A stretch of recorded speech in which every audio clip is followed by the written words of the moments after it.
اللہ الرحمن الرحیم الصلاۃ والسلام علیک یا سیدی یا رسول اللہ وعلی آلک و اصحابک یا نور اللہ جزا اللہ عنا محمد صلی اللہ علیہ وسلم ما هو اہلہ اللہم صلی علی محمد کما تحب و ترضی۔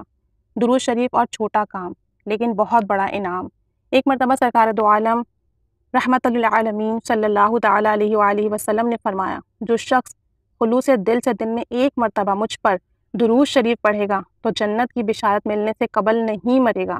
یعنی پورے دن میں آپ اگر ایک مرتبہ محبت سے درود شریف پڑھتے ہیں اور روزانہ یہ عمل کرتے ہیں، اخلاص میں ڈوب کر پڑھتے ہیں، آقا جان کی محبت میں پڑھتے ہیں، تو انشاءاللہ عز و جل مرنے سے پہلے ہی اپنی جو مقام ہے وہ جنت میں دیکھ لے گا، اسے جنت کی بشارت اور خوشخبری مل جائے گی۔ کتنی بڑی بات ہے، سوچے تو ذرا، کنز الاعمال۔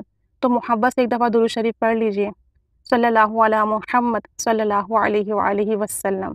مدینہ منورہ میں ملک عرب کا سب سے بڑا پہاڑ ہے جس کو جبل احد کہتے ہیں، اور یہ بہت بڑا پہاڑ ہے۔ رسول اکرم صلی اللہ علیہ وآلہ وسلم نے ایک مرتبہ ارشاد فرمایا کہ جس شخص کے پاس میرا ذکر کیا جائے اور وہ مجھ پر درود و سلام پڑھے تو اس شخص کے لیے ایک قرات کے برابر ثواب لکھ دیا جائے گا۔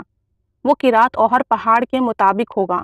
اب اندازہ لگائیے کہ صرف ایک درود شریف پڑھنے سے احد پہاڑ کے برابر ثواب مل رہا ہے، اور وہ احد پہاڑ سب سے بڑا پہاڑ ہے۔ تو آپ سوچیں کہ جو شخص صبح شام دن رات ہر وقت درود و سلام میں بسر کرتا ہے تو اس کو کتنا ثواب ملتا ہوگا۔ ہم اندازہ ہی نہیں کر سکتے اللہ اور اس کے حبیب کی رحمت کا۔ ہم اندازہ ہی نہیں کر سکتے اللہ اور اس کے حبیب کی رحمت کا کہ وہ کتنا غفور و رحیم ہے، اور آقا جان اپنے امتی کے لیے کتنے بڑے شفیع ہیں، کتنے بڑے مددگار ہیں۔ تبھی تو وہ رحمت للعالمین، تمام جہانوں کے لیے رحمت ہیں۔ تو اللہ تعالیٰ ہمیں خوب محبت سے درود و سلام پڑھنے کی توفیق عطا فرمائے۔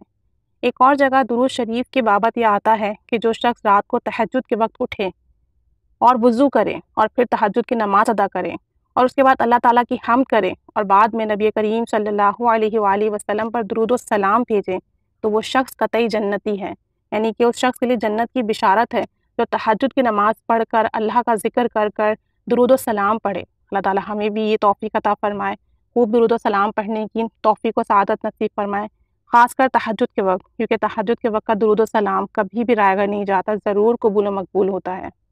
تو اللہ تعالیٰ ہمیں درود و سلام پڑھنے کی خوب برکت اور بہار نصیب فرمائے، آمین بجاہ النبی الامین صلی اللہ علی محمد صلی اللہ علیہ وآلہ وسلم۔